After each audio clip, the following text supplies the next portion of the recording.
sikolomelona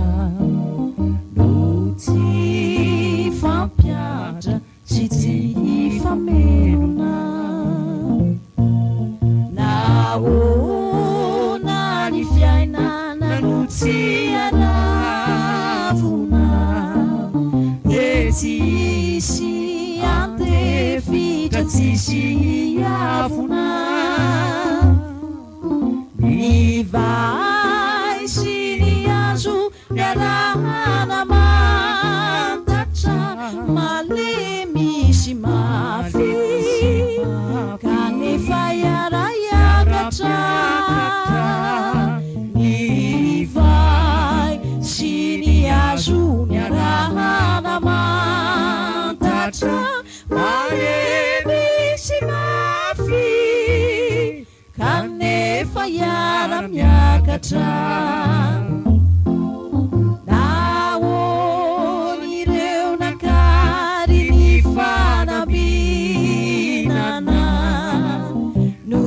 feno fiamona sy fidikinana ireo resy tosikiny tsy fidiny tialaviny tsotra fa hoe tsy adidiny ny areny tany ny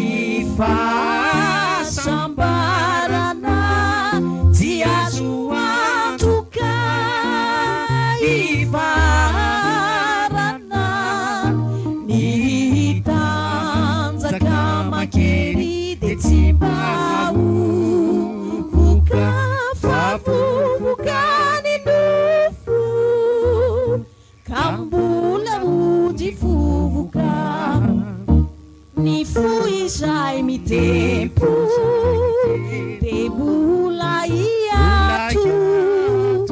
mahatra ny maty tsisy tsangam-bato ny fo